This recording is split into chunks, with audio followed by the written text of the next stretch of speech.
Seja bem-vindo ao Quem é Mais Fã Bate-Papo. Nesse formato, teremos 3 participantes para discutirmos a respeito de um assunto que gera muita discórdia: os anti-heróis. Lembrando que esse é um programa da Free Speech TV, que faz parte da Agência Experimental de Comunicação da Universidade de Caxias do Sul. Vamos conhecer os nossos participantes? À minha direita, Roger Torres, jornalista e fã de quadrinhos e cultura pop. Ao lado, a doutora em comunicação e professora da UX, Ivana Almeida da Silva, que desenvolveu suas pesquisas na área do cinema. E à minha esquerda, Roberto Rossi Menegoto, jornalista, publicitário e mestrando em cultura e regionalidade pela UX. Desenvolve pesquisas com personagens de história em quadrinhos. Como já foi dito, o tema de hoje é anti-heróis.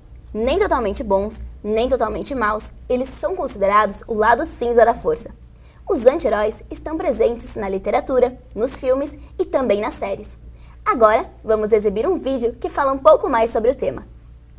Se você pensa que apenas os mocinhos são os preferidos do público, não conhece os anti-heróis. Malvados, sarcásticos e muito carismáticos, eles conquistam cada vez mais fãs.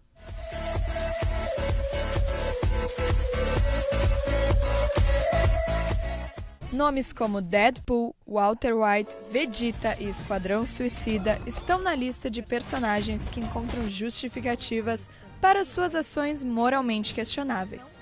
Um exemplo disso é Dexter. O protagonista da série é um serial killer que mata apenas bandidos e assassinos. Suas ações são justificadas por essa estranha ética na hora de matar. I don't feel like myself. Mas o que esses personagens têm em comum? São egoístas, irônicos, vingativos e não pensam no melhor para o mundo, mas em si mesmos. E com todas essas características, por que são tão adorados pelo público? Como vimos, os anti-heróis têm características não muito convencionais. E apesar de controversos, sua legião de fãs só aumenta. Mas na opinião de vocês, por qual motivo eles conquistam as pessoas? Eu acho, pra mim, é o fato da empatia. A gente consegue ter mais empatia por eles porque eles estão mais próximos da gente em sentido de atitude, do modo como eles agem, como eles pensam, talvez, porque eles estão mais próximos do lado humano da situação do que do lado heróico, né? Quando tu põe lado a lado, por exemplo, o Superman, que é um Superman mais escoteiro, ele quer o correto, ele quer fazer tudo certo como tá no manual. E tu põe em contraponto, talvez, pega um outro anti-herói, pega até o Walter White, põe ali, tu vê que tem uma evolução no personagem. É uma evolução altamente humana, assim, não é uma coisa focada alienígena. Tu vê muitos aspectos, assim, que ele tá caminhando em direção, em evolução. Dá até pra dizer, pelo menos pro meu ponto de vista, eu acho que o anti-herói, ele é um herói ainda em adaptação. Ele tá crescendo nesse papel de herói. Talvez ele chegue nesse ponto, talvez não. Eu acho que não é. Eu não sei se ele vai chegar a se modificar tanto, né? Eu acho que ele vai trazer um perfil, né? Mas eu acho que a gente está vivendo uma crise ética na sociedade, né? Eu acho que e esses personagens hoje, essa força que eles vão tomando é um resultado dessa sociedade. E essa crise, na verdade, ela não vai se refletir só nessa área, nesse setor, ela vai se refletir em outras áreas. E os super-heróis, lógico, eles atraem os jovens, as crianças, né? E quando a gente pensa no anti-herói, esse anti-herói, ele é um resultado, então, dessa sociedade que, quando a gente pensa nessa questão de se ultrapassar a fronteira, essa ideia de fronteira, né? Ela é muito discutida em várias áreas. Então, ultrapassar a fronteira entre o bem e o mal, né? Então, é isso que esse anti-herói vai fazer, né? Tu tem o Superman ali que vai ser, né, o estereótipo do bem, né? Ele vai o perfeito, né? Então tu vai ter esse que vai ultrapassar essa fronteira, né? Vai cruzar essa fronteira e vai viver isso de uma forma de certa tranquila, né? Ele vai ser tranquilo nessa vivência, não é aí nessa individualidade. E lembrando, né, trazendo essa questão da individualidade, essa sociedade ela traz essa característica também, né? Por isso que eles retratam essa característica. Eu concordo com eles dois, na verdade, porque os super-heróis, eles têm um limite que eles atingem na luta do bem contra o mal. Eles vão até um certo ponto e por aquele fator bondade deles, exagerado, eles não ultrapassam. E os anti-heróis, pela motivação egoísta, motivação corrompida, eles vão além e conseguem fazer justiça com as próprias mãos, que é o que nós temos vontade de fazer às vezes, de certo ponto. Eles são mais humanos, né? Eles são mais humanos, a gente se identifica mais com eles, a menos que uma pessoa completamente bondosa, os anti-heróis, eles parecem mais próximos da nossa realidade. Em algum momento da vida a gente se sente marginalizado, né? E eles foram marginalizados de alguma forma, eles têm motivações, né? Que fizeram com que eles tivessem esse lado um pouco mais mau, mais cruel. E às vezes não era o que nós gostaríamos de fazer, né? Como você comentou. Mas o herói mesmo, ele não faz isso justamente por causa de ser o perfeito. E o anti-herói já está mais próximo, né, de nós. Eu acho que é interessante a gente pensar também como esse anti-herói foi adquirindo um protagonismo também, né? Porque a gente vê esse vilão normalmente assim meio que à sombra nessas narrativas, né? E cada vez mais a mídia, o cinema, quadrinhos foi dando um destaque para esses personagens, né? Eu acho que isso tem uma relação também, se tu vai pensar, a igreja também teve um papel, eu acho que grande nisso, né? Colocando sempre a questão, né, de quem faz o bem, não é? Vai para o céu, os bons vão ter, não é? Ali vão ter regalias e tudo mais, e como essa igreja também ela vai perdendo uma certa força e tu vai ocupando espaços aí com outras formas, com outras doutrinas, outras formas de pensar e de acreditar, então tu abre um espaço para estas outras, aí, outros espaços de manifestação também aí esse mal começa a entrar aí nessas bordas, não é? E a gente começa a vivenciar isso aí, então ser mal não é mais tão ruim, não é? Não é mais tão ruim ser mal, eu posso ser mal também, não é um pecado ser mal, né? Então a gente pode assistir, nós podemos consumir, que não vai ser um pecado de certa forma isso aí. E isso no passado já não era visto dessa forma. Exatamente, né? Essas mudanças trouxeram o anti-herói mais próximo, né? Mais próximo e a gente aceita com mais naturalidade, porque se fosse no passado, isso já seria, a gente já veria isso de uma forma, acho que bem mais problemática. Né? Exatamente. Como tu abriu o programa, tu falou do lado cinza da força, os anti-heróis, eles têm essa característica, eles não são brancos e pretos, eles são naquela área cinza mesmo. Então, assim, eles têm um leque maior de emoções, eles sentem maior o baque de uma derrota e eles sentem aquilo vira uma motivação, muitas vezes egoísta, como eu disse antes, mas vira uma motivação para eles irem adiante, enquanto o herói parece sempre engessado de certa maneira, ele sempre alguma coisa segura ele, o anti-herói não tem aquele limite, ele vai para frente sempre. Eu acho que ele traz talvez uma certa leveza, se a gente começa a perceber essas formas de expressão, acho que o humor entra aí também.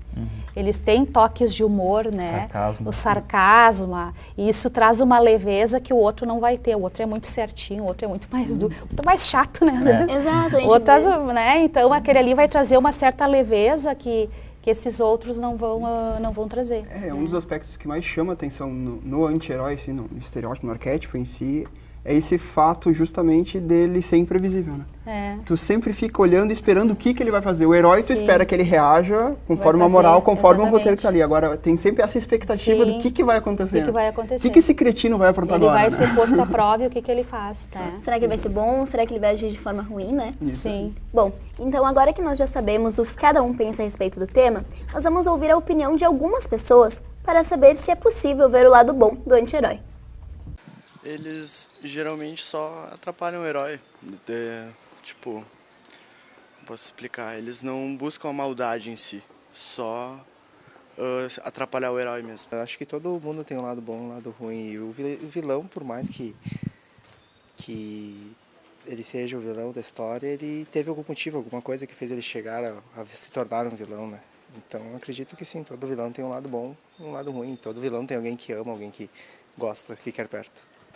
Eu acho que sim, porque todo mundo tem um lado bom, né? E por que o vilão não pode ter, apesar de fazer muitas maldades, ele pode também ter um ladinho bom lá no fundo, né? Eu acho que eles conquistam as pessoas principalmente pelo carisma. E meu preferido é o Deadpool. Tivemos pensamentos bem semelhantes nessa enquete, e podemos ver que é gerada por muitas pessoas uma empatia em relação ao anti-herói. Como vocês acham que a narrativa utilizada nos filmes influencia na conquista do público? Acho que eu posso fazer talvez contribuir com isso, né? Ali a gente viu que tem uma confusão de anti-herói e vilão aí, não é? Mas eu acho que a gente tem que pensar da narrativa, não é? Que espaço esses personagens vão ocupar, não é? Porque se dá um protagonismo para esse vilão, esse protagonismo, de certa forma, não é? Tu tem que fazer com que essas pessoas se apaixonem por esse personagem. Então ele acaba virando um anti-herói. Agora, se tu coloca ali o herói, no caso, certinho, ele acaba virando ali, né? A questão, tu vai ter um anti-herói ali também. Eu acho que depende dessa construção de narrativa, como tu vai montar essa narrativa e que espaço tu vai dispor, tu vai oferecer para esse personagem. Não é? Ele vai ser um coadjuvante, ele vai ser o personagem principal, ele vai ser o que aí? Né? Ele vai ser o vilão ou ele vai ser o anti-herói. Né? É interessante ver isso, porque quando tu para pensar que, na verdade, quem molda o caráter, muitas vezes, do personagem não é o personagem, é o rumo que a história foi tomando. Exatamente, E até antes a gente falou muito sobre a motivação, que resume do personagem do anti-herói é a motivação que ele tem, né? No como ele vai reagir ao que aconteceu a ele ou o que fizeram para ele. Exatamente. Que tipo de narrativa é essa, né? Que espaço ele vai ocupar? Ele pode ter um protagonismo ou não, ele pode ficar à margem disso, né? Então ele vai ficar o quê? Ele vai ficar um vilão ali, né? Sim. Até porque o anti-herói, ele tem atitudes heróicas. No fim das contas, ele é um herói, ele faz o bem, entre aspas, mas ele escreve certo por linhas tortas. Depende da ótica, né? Que tu olha. Ele não é um vilão, totalmente um vilão. Ele combate o herói em certos momentos, mas ele faz o bem que ele considera o certo. Mas ele nunca é o vilão da história. Ele é a antítese do herói. Mas nunca o vilão, ele só é um herói ao contrário, assim, um herói torto, não ao contrário. É a parte mais confortável, né? O anti-herói é um herói mais descompromissado, aquela coisa, ele é mais tranquilo, ele não tem tanto compromisso em seguir certos preceitos porque ele tem a própria moralidade dele, ele não segue aquela moralidade coletiva, ele tem os próprios preceitos dele, o que ele quer seguir e vai atrás disso, né? Ignorando todo o resto. Isso, então eles têm esses resquícios, né, de humanidade que faz com que a gente acabe perdoando eles, né, por algumas atitudes, mesmo que sejam ruins, tu pensa, mas não é tão ruim assim, né? Então, nesse ponto narrativa, quando eles constroem de forma a mostrar o motivo do porquê ele está fazendo aquilo, a mostrar mais da história dele, né? Tu acaba se compadecendo com o personagem, né? Até mesmo tem o livro Terra de Histórias, onde a Branca de Neve, ela pede pra Rainha Má o porquê que ela era má. Por quê? E ela não fala isso no início, mas depois, conforme vai acontecendo a história do livro, no final tu descobre, e é ali que tu consegue ver que ela não era tão má assim. E até na série Once Upon a Time, as pessoas começaram a gostar da Rainha Má justamente por isso, né? Por verem esse outro lado da personagem. O vilão não era tão vilão assim, Exatamente. Né? Ele tinha um lado de humanidade, talvez, um lado de... Recentemente, acho que até teve o filme ali da Malévola também, que foi bem aquele contraste que tu vê a curva toda dramática que tem em cima de uma personagem que ela é muito boa no início e vai se tornando... Não é vilã, ela chega ali no beira do anti-herói, mas ela se fecha, né? Ela tem aquele processo introspectivo que o que acontece com ela faz ela adquirir uma nova moralidade, né? Sim. Então essa questão, eu acho que da narrativa ela é importante para que a gente possa pensar, né, nessa relação que foi colocada aí no material que a gente viu entre vilão e anti-herói, né? Discutir esse território. Isso, né? E até mesmo esses conflitos que eles têm, né? Eles acabam sendo mais próximos de nós e a gente poder vivenciar eles, né? Torna tudo muito mais real, né? Até mesmo a gente viu o exemplo do Dexter, né? As pessoas deveriam não gostar dele, né? Mas no fundo tu acaba torcendo pra que... tomara que não prendam ele. Mas então por que tu tá torcendo pra ele, sendo que os policiais estão tentando de todas as formas, né? Buscar e prender esse Tem um fator killer, banalidade, né? Também, né? A gente está vivendo uma sociedade que certas situações e certos fatos estão se tornando banais, né? Tu falava de certos gestos e certas situações no passado, as pessoas ficavam horrorizadas. E hoje tu comenta certas situações e certos fatos, isso se torna banal. Então tu assiste num seriado isso não me incomoda tanto também, né? Então a gente aceita um pouco melhor essa situação que é apresentada pelo anti-herói. Não, isso aqui não é tão horrível assim, isso aqui não incomoda tanto assim, né? Em função até dessa mídia que apresenta uma banalidade de fatos e de situações, não é? De tragédias, que a gente vai vendo no nosso cotidiano, né? Aos pouquinhos a gente está ficando anestesiado, Exatamente. Né? Tu vai anestesiando, tu vai aceitando, vai ficando mais permissível. Exatamente. E o papel do anti-herói, ele é mais confortável, porque de certa forma a gente sempre quer aliviar a pressão, né? A gente nunca quer tanta responsabilidade, principalmente agora da geração de agora, dos últimos 20 anos pra cá. Sim. A gente quer fugir da responsabilidade, a gente não quer tanta pressão. Eu acho que esse é um fator que conta muito, né? Tu te espelha em alguém que eu posso ser legal, mas eu também posso ser um pouquinho cretino, sabe? Eu tenho um lado B, né? Exato, a gente gosta dessa ideia, tipo, a geração de agora. É que a gente costumava, eu acho, esconder um pouco mais isso. Exato. A gente escondia isso e agora a gente está deixando esse lado esse lado B, esse lado negro aí. Esse lado negro tá aparecendo. Tá ficando mais cinza, a gente lado tá negro da misturando, força né? tá aparecendo mais. Exatamente, ele tá aparecendo um pouquinho mais, né? Até mesmo nós temos o exemplo do Justiceiro, né? Que tem o Demolidor e tem o Justiceiro, né, na série. E normalmente as pessoas gostam mais do Justiceiro justamente porque ele faz o que o Demolidor não faz, né? O Demolidor diz, o Justiceiro diz que o Demolidor, ele derruba os bandidos e eles voltam. Mas ele derruba e eles não voltam mais, né? Por causa... E as pessoas acabam... Até o que você comentou dessa questão da banalidade, né? As pessoas querem justiça com as próprias mãos, né? Elas querem resoluções rápidas e não acreditam mais tanto na bondade, né? Naquela ideia de, o super-homem é incrível, é maravilhoso, assim. Então, acaba não sendo mais, né? Bom, então agora nós vamos ouvir uma psicóloga para saber de que forma os anti-heróis nos influenciam os fãs. Os anti-heróis, na verdade, eles representam aquilo que seria a sombra do herói. E como o herói serve à comunidade, e geralmente ele tem uma coisa que ele supera a si mesmo, né? Ele é altruísta demais, o anti-herói, principalmente para os adolescentes, ele dá uma sensação assim de, finalmente alguém faz justiça com as próprias mãos, não precisa se preocupar, né, com alguém, com outra pessoa, ele se preocupa só com ele mesmo. E é uma fase muito importante na vida da gente também. E o anti-herói não tem o filtro do herói, ele não tem o conflito moral. E muitas vezes a gente precisaria, né, de alguns momentos onde a gente não precisaria sofrer tanto por um conflito moral, fazer ou não fazer. Ele vai no extremo, ele faz, né, e faz por uma vontade dele, por uma vontade própria. Então ele tem um ego que não filtra aquilo que seria o certo, seria o errado. Então isso é importante porque o anti-herói, a gente projeta nele um lado nosso sombrio, que a gente tem vontade de agir e muitas vezes não faz porque... Claro, a gente não vai, né, correr o risco de ir para a prisão, ou a gente não tem uma psicopatia. Nós, pelo menos, nos achamos pessoas, pelo menos, neuróticasinhas, né, meio normais. Então, a gente não vai correr esse risco, muitas vezes. Mas existe algo em nós que é anti-heróico. Existe a nossa sombra. E era bom a gente ter consciência disso. E eles servem para nos, mais ou menos, nos colocar nesse lugar, né? A gente se identificando com o personagem, a gente está realizando aqueles atos malévolos também, ou egoístas. E para vocês, qual o limite entre a ficção e a realidade quando se fala nos filmes de anti-heróis e nas nossas ações do dia a dia? Quem começa? À vontade. Acho que quando pensa no limite, é engraçado a gente pensar porque o anti-herói, pelo menos para minha visão, dá para colocar ele como alguém que está buscando equilíbrio. Ele ainda não sabe se ele é vilão, ele ainda não sabe se ele é herói, ou ele não consegue ser um dos dois. E agora, quando tu pensa se tem um limite, ou qual que a gente gosta mais, qual que a gente acha menos, a gente não tem, principalmente quando tu para pra pensar em Game of Thrones, de agora. Tu vê aquele monte de personagens e tu não consegue definir se eles são bons, se eles são maus, o que eles estão fazendo, porque oscila, né? Tu tem empatia por causa de uns, por causa do que acontece com eles na história, mas a atitude, em essência deles, a maioria é essa meio coisa anti-herói, que eles têm aquela motivação meio egoísta, pensando neles próprios.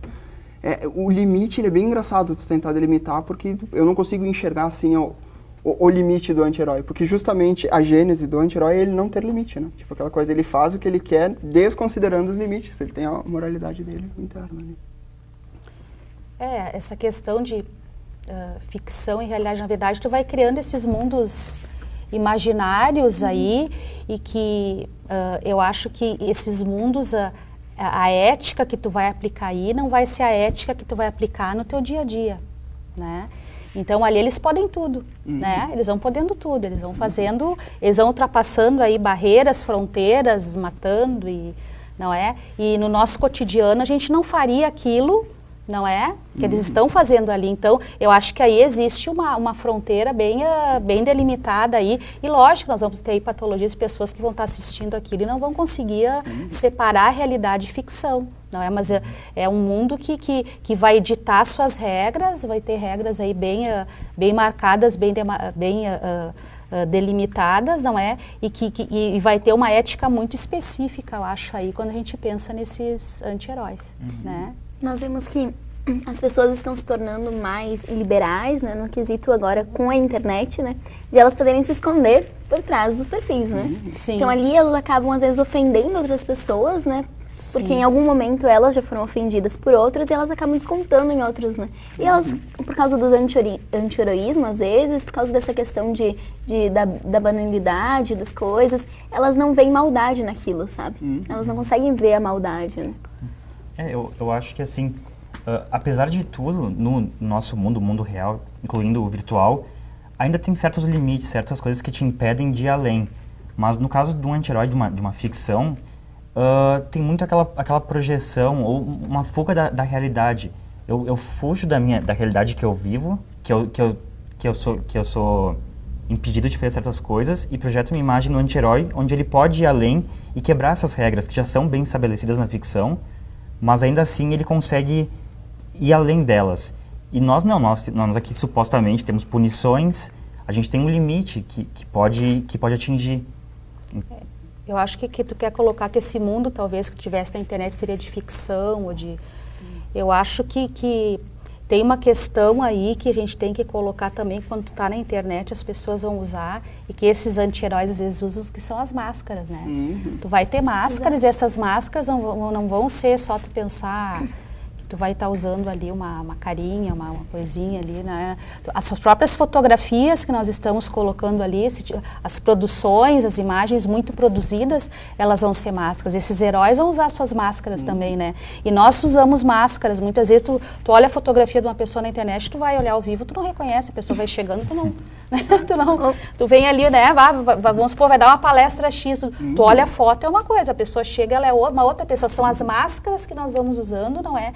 E a gente vai vendo que isso aí, esses anti-heróis também vão usar essas máscaras, né? E as pessoas, lógico, nas redes, elas vão usando isso aí também, não é? E daí que tu começa, então, tu cria esse mundo de ficção que tu pode dizer tudo, né? Que tu vai dizendo o que tu quiser, mas só que o que tu está dizendo está caindo no mundo real. Né? Então é isso que a gente tem que ver, a gente tem que saber dividir, né? Exatamente. E daí tu não separa, o meu discurso é feito num âmbito e eu chego lá e coloco isso, né? É por isso, assim, quando eu falo assim que é difícil de ver esse limite, é claro, há o limite, mas é justamente quando tu parte para essas novas reflexões, tu vê o fato agora da internet, como a gente interpreta isso, como a gente aceita o posicionamento negativo das pessoas como uma coisa boa, tu vê que isso está morrendo. Então esse limite já está ficando turvo, né? As pessoas já estão mais... Tu entrou num ponto interessante, né? A gente aceita o anti-herói, os erros do anti-herói, mas o erro da pessoa do lado, né? Ele é magro, ele é gordo, ele não saiu muito bem na foto, ele não tá legal, eu não aceito, mas do anti-herói que tá lá na tela, eu aceito melhor. Que interessante isso aí. É verdade. Os erros do outro, né? Então... É interessante que existe aquilo da malandragem e do jeitinho, né? Essa curva, né? Pra que lado tu tá indo, né? Sim. E será que existe realmente uma divisão, né? Será que é correto? Né? Então isso também pende na questão do anti-heroísmo, né? Sim. Agora, se for da malandragem, do jeitinho, eu pelo menos agora não consigo lembrar de um anti-herói que tenha uma vida facilitada, que ele tente dar um jeitinho, assim. Geralmente eles são cínicos, são maus e fazem a justiça pelo meio deles, porque eles sofreram algum trauma. Então eles nunca dão um jeitinho assim, tentam facilitar. Eles justamente vão pelo caminho mais complicado, que é do trauma, de superar o trauma e tentar ir além e de maneira cínica e errada, fazer a justiça. Mas eu não vejo isso como uma... Eu não vejo eles fazendo o jeitinho brasileiro, como a gente fala. Eles nunca são malandros nesse ponto. Não sei. Dos que eu me lembro. Depende. Bom, mas é que também isso influencia nós, né? A malandragem, o jeitinho é questão do... Porque não é uma coisa boa, né? Mas tu faz mesmo assim, então é uma coisa que vem pra nossa realidade, na verdade, né? É quando tu para pra refletir que a história do anti-herói, do personagem em si, nunca tem um anti-herói com uma motivação banal, né? A motivação dele é sempre uma coisa muito séria que aconteceu. Nunca ele é tipo um anti-herói gratuitamente, ou ele acordou meio anti-herói, hoje eu também... a gente fala da jornada do herói, né? Isso, então, essa jornada do herói, ela de certa forma se aproxima... a jornada do anti-herói também parte de um disparador, né? Então, esse início também não seria tão diferenciado assim, né? A gente... Está colocando por esse prisma. Eu já não sei, aí teria que se analisar, né? Se entrar nesse âmago para ver se realmente seria dessa forma. Por exemplo, antes tu falou do Justiceiro, assim, nos quadrinhos ele surgiu em 70 e poucos, comecinho de 70, justamente como um vilão do Homem-Aranha. Só que daí ele foi tão aclamado pela crítica e fez tanto sucesso com a família dele que foi assassinada num tiroteio e justiça com as próprias mãos, que ele acabou virando um anti-herói. Ele começou a fazer justiça, ele tortura, ele mutila, ele mata, mas sempre querendo matar chefões do crime. Ele combate heróis, mas também ele combate vilões da maneira dele. Mas ele surgiu como um vilão e acabou virando o anti-herói. É o que eu acho que deixa a gente mais confuso no nosso personagem, né? Porque eu vou fazer o mal, mas é com gente que também é ruim, tá? Então tá tudo bem. Exatamente. Tem essa falsa, né? Essa coisa Sim, daí pode, parece que E pode, né? parece Daí que pode fazer tá o mal, tudo. porque E daí parece que a gente leva isso, né, até tem pessoas que levam isso para o seu dia a dia, né? Exato. Eu posso então bater, eu posso, porque fulano é mal, eu posso fazer. Então, mas peraí, não é bem assim, Porque né? não é tão cruel. Não vai ser tão cruel, não é tão cruel quanto, né? Exato. Tem limite, né? Exato. Bom, agora a gente já analisou vários aspectos, né? E agora, para finalizar o nosso programa, eu gostaria que vocês fizessem um rápido fechamento sobre o assunto e que também comentassem sobre algum anti-herói da vida real. Da vida real? Nossa, um anti-herói da vida real. Em tempos agora políticos é perigoso essa pergunta. É perigoso. Realmente? Acho que anti-herói da vida real é difícil. Quando tu para pra pensar, agora tu pensa talvez em papel de instituições, talvez da polícia ou policial, hoje em dia que não tem um policial em si, mas tu vê a atitude dos policiais, às vezes uma coisa meio que de anti-herói, entendeu? Tu vê que eles estão tentando fazer o bem, mas às vezes com um método que não é muito adequado, não é o que a gente espera deles. Acho que é difícil tu promover um anti-herói assim como pessoa. Talvez agora com as eleições americanas ali, o Donald Trump, né, tu vê que ele é um personagem bem controverso, né? A gente gosta da loucura dele, sabe? Mas tu sabe que aquilo ali não é bem o correto, sabe? Então aí tu meio que quando a notícia meio que vira meio entretenimento, tu não, sabe, a coisa fica meio turva. Ali. Eu colocaria assim, o Trump pelo menos assim. E para vocês? Eu não consigo lembrar de nenhum anti-herói, assim, porque na ficção, geralmente eles quebram regras, e como a gente tem regras bem definidas aqui, eles não passariam impunes. Eu não consigo lembrar, sinceramente. Eu fiquei pensando assim, será claro que está numa outra esfera, numa outra... Mas eu digo, será que essa atitude, por exemplo, agora do Bob Dylan não foi uma atitude meio de anti-herói, de não receber, porque ele não vai receber o Nobel, né? Não é uma atitude meio de... Porque tu receber, tu vai ser o herói, né? Faz sentido. Mas o gesto de não receber... Também, né? Ele contra esse status quo, contra uma coisa meio do anti-herói, né? De contra um regime, é uma coisa meio... Dá pra... Né? Claro, né? Dentro de uma outra...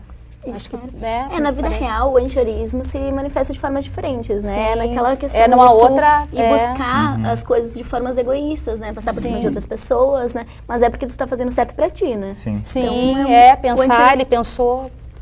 O anti-heroísmo é de forma diferente, né? Exatamente. Vocês gostariam de fazer um fechamento sobre o assunto, falando a respeito do que nós comentamos até agora?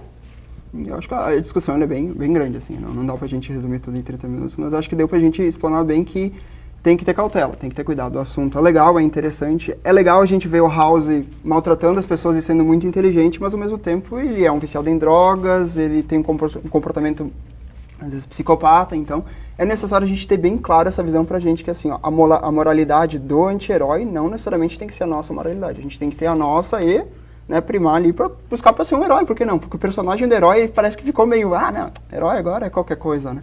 Não, é um personagem legal, é o ideal a ser seguido, né? É uma coisa bacana a gente perseguir. Eu acho que a gente, o que é importante a gente pensar, acho que no final dessa reflexão é essa questão ética, né? Até que ponto nós podemos ir, né, fazendo o mal. Eu acho que isso é uma coisa importante, porque a gente está assistindo em seriados belíssimos, a gente está assistindo, né, no nosso cotidiano aí essas representações e nós aprendemos também com isso, né? Os jovens estão aprendendo, as crianças estão aprendendo, mas nem tudo que a gente está vendo é o correto, né? E a gente não pode levar isso para o dia a dia. E aquilo é apresentado muitas vezes de uma forma muito agradável, então a gente se preocupa muito com isso, né? Nem tudo que o anti-herói está fazendo é bacana, é legal. Então, eu me preocupo um pouco com isso, né? Porque agora o anti-herói está muito em alta e nem sempre aquilo ali vai ser o ideal, né? Principalmente para as crianças, exatamente, né? A gente se preocupa, tu vai começar a te identificar com uma coisa que não é tão interessante assim, né? Então, eu concordo com a Ivana, porque a gente não pode viver no mundo real sempre pensando que os fins justificam os meios. É melhor deixar na ficção, mesmo como uma figura divertida, causa uma empatia, é interessante, tem que haver a crítica, né? Mas a gente tem que viver sempre de acordo com certas normas, na nossa sociedade, pelo menos, na nossa cultura, porque tem certos limites que a gente não pode ultrapassar, realmente, deixa para a ficção, Porque tem que ter pontos que não podem ser feitos. E saber ser crítico, né? Saber ver os dois lados das coisas, né? Saber tentar buscar o melhor, a bondade e buscar ser um herói, né? Muitas vezes, né? Exatamente. Bom, então nós gostaríamos de agradecer a presença de Roger, Ivana e Roberto no Quem é Mais Fã. Foi um prazer ter este bate-papo com vocês. Obrigada. Obrigado. E com isso, chegamos ao fim de mais um episódio do Quem é Mais Fã Bate-Papo, programa da Free Speech TV, gravado pelos alunos de comunicação da Universidade de Caxias do Sul. Não esqueça de curtir o vídeo, se inscrever no canal e compartilhar o conteúdo com os seus amigos. Lembrando que todos os links das nossas redes sociais estão aqui embaixo na descrição do vídeo. Você vai encontrar também o link do site da Free Speech, onde você fica por dentro de todo o nosso conteúdo. Até o nosso próximo programa e tchau!